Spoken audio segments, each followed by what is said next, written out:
Welcome back, one and all, to the review series on YouTube that matters most, Monke in Review. Whether the weather be weathered for furry friends across our genetic branches or not, we'll be here to review the best and brightest among us.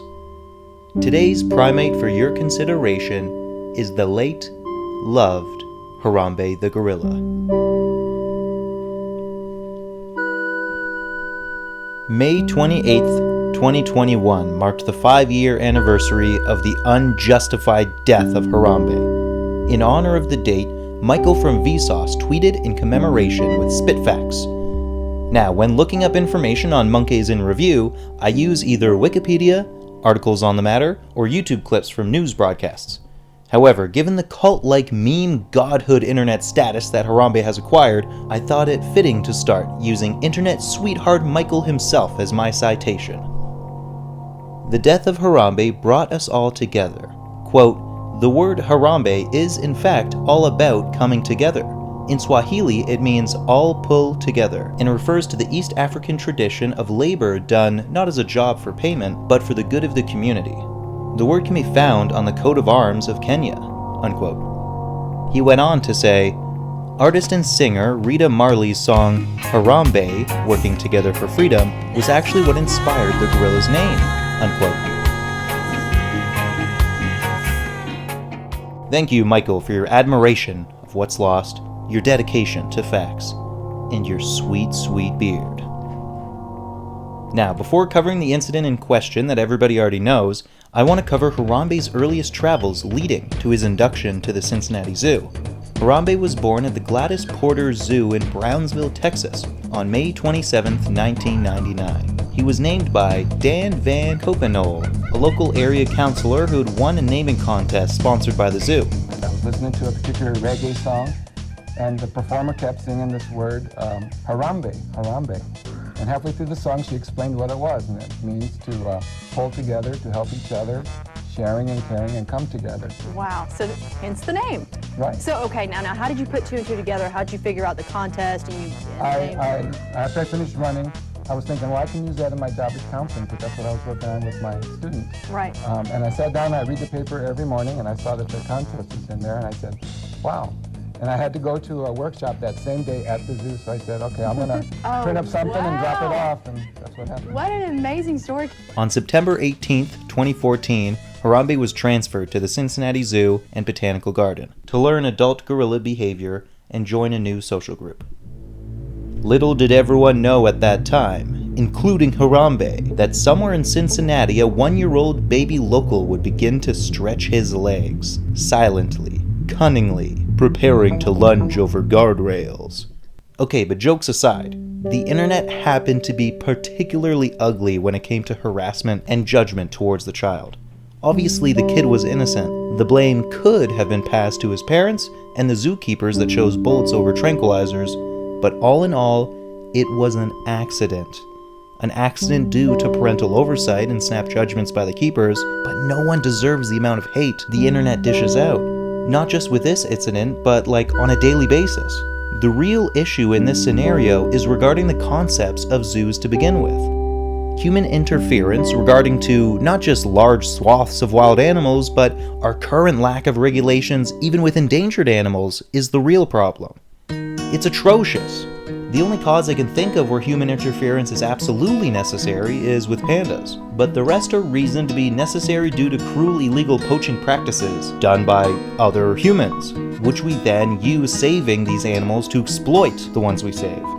Humans cause the problem that then make humans be the only thing that can solve the problem. We save these animals, but from us. It's a cruel cycle.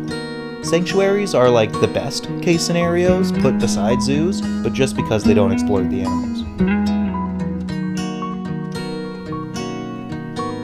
Now, seeing that we're past the preaching, it's time for us to go step by step through what happened on that fateful day of May 28th, 2016. A day the world will never forget. The day the world began to fall.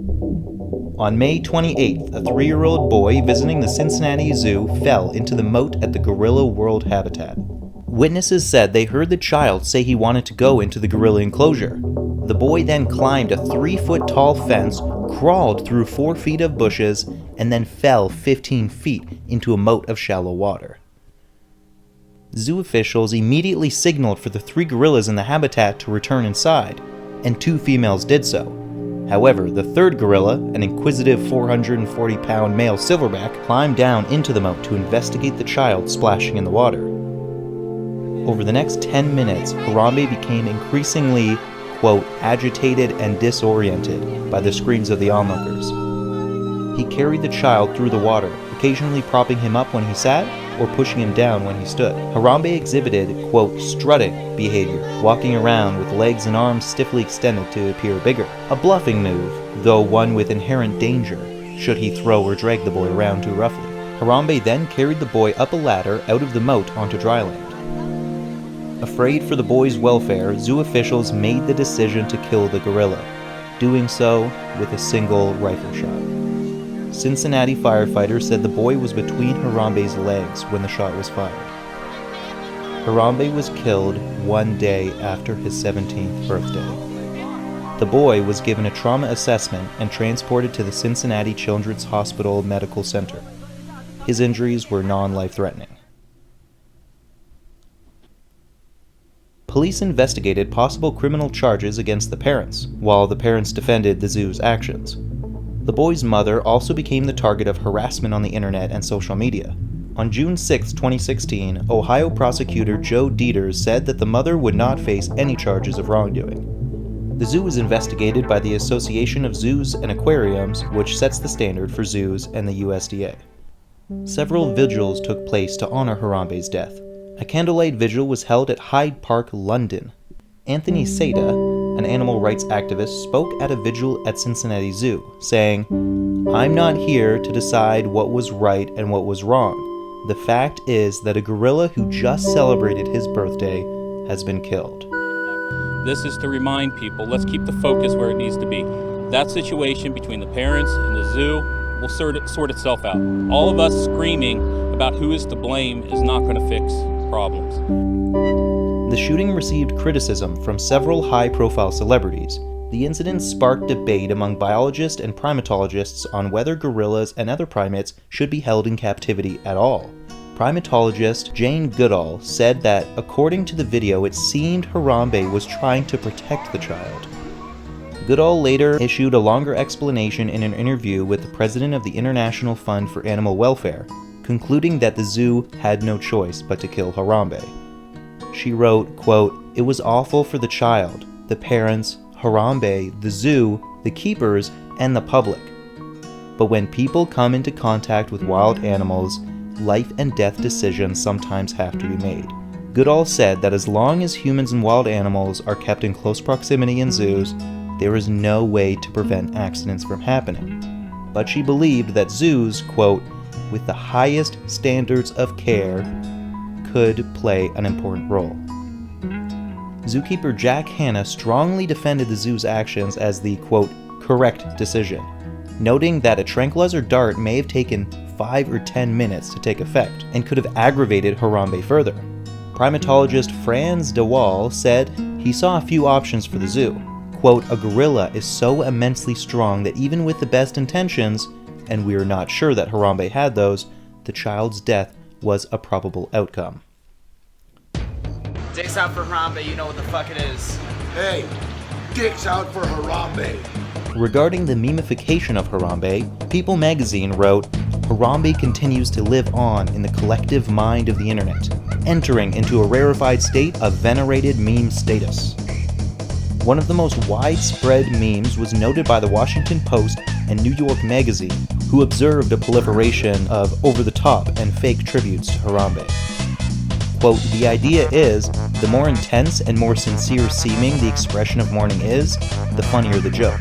For example, the, quote, "dicks out for Harambe" meme can be seen as a fake tribute to an incident that would normally engender sincere mourning. Watches in horror at what happens next. It's right here.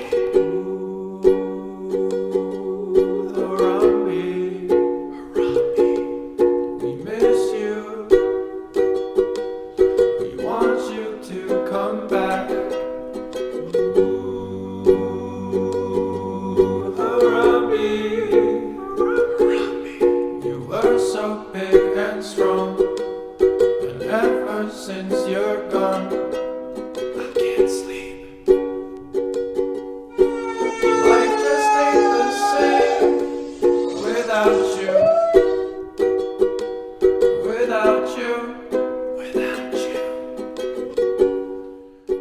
American rappers Young Thug and Dumbfounded each released songs entitled Harambe.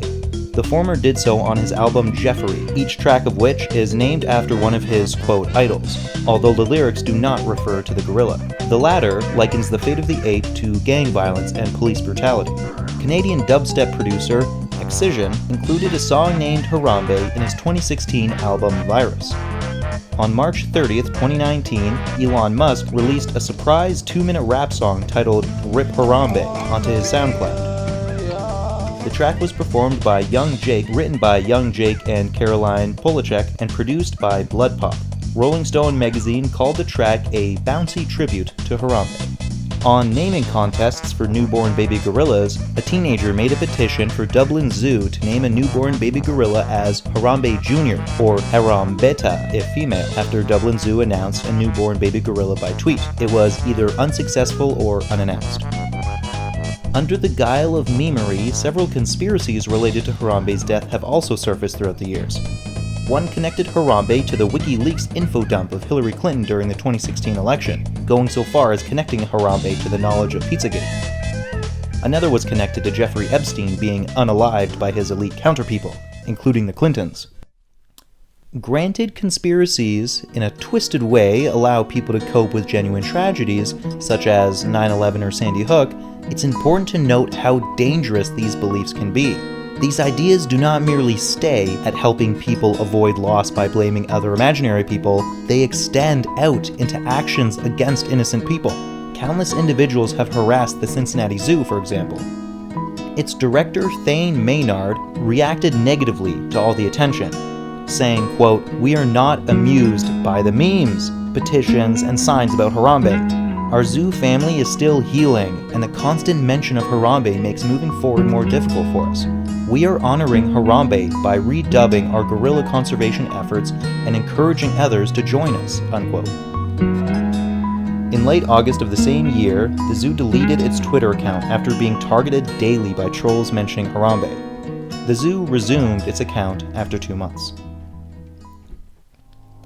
Now, finally, let us talk about the later developments of the zoo in question.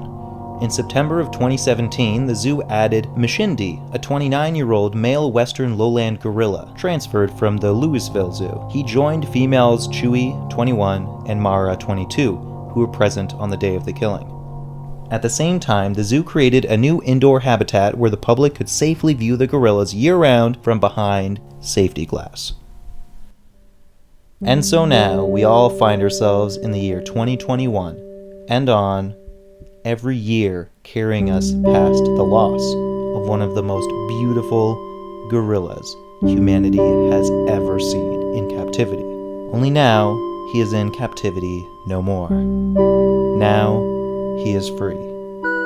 He left us too soon, but with his passing, maybe we can all pay a little more attention to our fellow primates. See them more as just animals, but as cousins, ones to be respected and cared for more than we currently do. I have been your host, Joe Van, Ambassador of Primate Nation, wishing you all well on your journey through life. May you all find love and sleep well, fellow primates. Until the next one. Bye for now.